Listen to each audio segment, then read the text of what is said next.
Buen día, profesora. El día de hoy, mi compañero y yo, Arnold Villa, y yo, Denilson Rico, vamos a explicar un poco el proceso de secado mediante un equipo que se llama el secador de bandejas. Entonces, para entrar en contexto de qué es el secado, sabemos que el secado es un proceso de uno de los muchos procesos de conservación de alimentos. ¿Mediante qué? Mediante la sustracción de humedad o de agua entre los alimentos. ¿Por qué es importante sustraer el agua de los alimentos? Porque esto evita la proliferación de organismos vivos en los mismos. ¿Qué pasa? Que en presencia de agua o de humedad, estos organismos van a proliferar, van a reproducirse, lo que va a hacer que el alimento o la materia prima se descomponga mucho más rápido. Al sustraer el agua o al secar el alimento, lo que hacemos es prolongar la vida útil de este alimento. Entonces, hoy vamos a explicar un poco el proceso de secado mediante el secador de bandejas.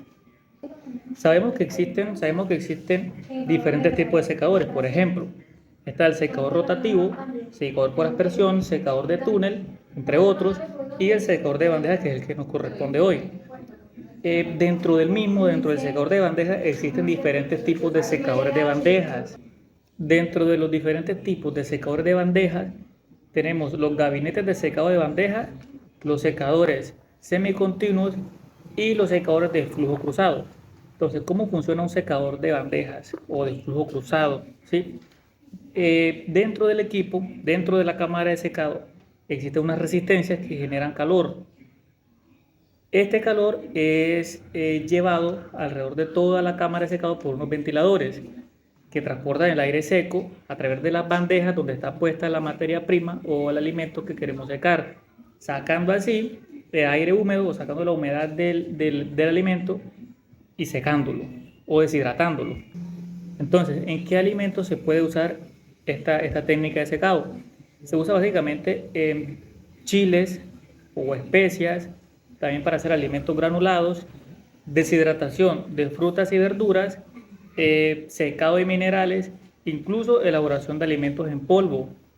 De igual manera, existe una serie de pasos para realizar el proceso de secado mediante el secador de bandeja, los cuales son: en principio hay que comprobar que la máquina esté apagada y limpia de la sesión anterior, y de igual manera pues dejarla limpia para la sesión posterior. Luego que se comprueba esto, eh, se introducen o se cargan, se pueden sacar las bandejas o cargar con las bandejas dentro de la máquina la materia que se vaya a trabajar. Se cierran las puertas en caso tal de que la máquina trabaje con sellos, se debe dejar hermético, que no haya fugas por ningún lado. Luego se selecciona la temperatura a la que se va a trabajar y por último se selecciona el tiempo y se encienden los calentadores y los ventiladores. Calentadores como resistencia, ¿no? De resistencia y ventiladores y el tiempo que la máquina va a estar prendida.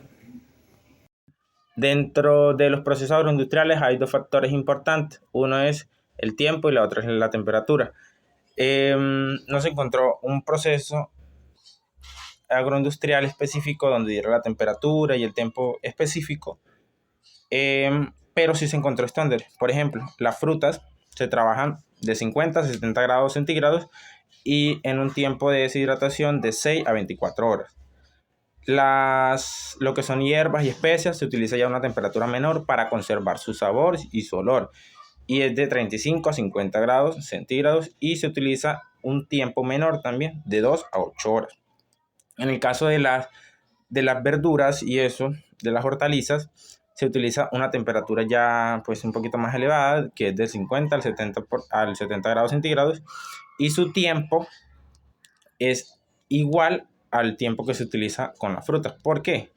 Bueno, esto varía mucho de la humedad, claro está. O sea, por eso es que se utilizan eso, como que esas regulaciones, porque todas las frutas, todas las hortalizas, las hierbas no tienen la misma humedad. Entonces, por eso es que se utiliza. Entonces, en el caso de las hortalizas, se utiliza el mismo tiempo que de las frutas, porque su humedad es muy parecida. Y en el caso de los granos y semillas, también se utiliza la misma temperatura eh, de las hortalizas y las frutas, que es del 50 a 70 grados centígrados, pero su tiempo de deshidratación es más prolongado, que es de, creo que es de 8 a 36 horas. Listo, ahora vamos a explicar lo que es todo el proceso.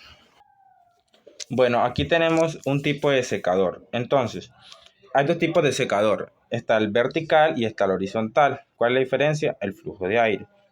De la manera. Entonces, en el vertical el flujo de aire va de abajo hacia arriba. Y en el horizontal va paralelamente al alimento. ¿Qué pasa? ¿Cómo es este proceso? Entonces, aquí tenemos el motor. Entonces, el motor lo que hace es succionar aire, ¿verdad? Y ese aire del motor es succionado por este ventilador, que luego pasa a la cámara o a la fuente térmica. Ese aire de la fuente térmica es recirculado hacia la cámara, pero primero es controlado por el panel de control. En el panel de control es donde se controla el tiempo, la temperatura y la cantidad de aire que entra a la cámara. Luego que el aire entra a la cámara, este proceso es muy sencillo. Luego que el aire entra a la cámara, pues va hacia abajo, recirculando sobre todas las bandejas. Y aquí es la salida del aire como tal. Gran parte de ese aire es recirculado nuevamente para hacer pues, el proceso más eficiente por toda la cámara y luego sale nuevamente. Y así es básicamente como funciona pues, un secado por bandeja. Gracias. Bueno, un ejemplo que se encontró sí fue el secado de varias frutas, por ejemplo, lo que es el coco, el banano, el mango, la piña, el kiwi. En este proceso se utilizó una temperatura del 60% y se utilizó un tiempo total de 9 horas en este proceso. Entonces, pues más o menos es así, o sea, se utilizan las temperaturas que están estándar, no están estándar, pero sí varían, entonces se utiliza un promedio entre esas temperaturas. Ya.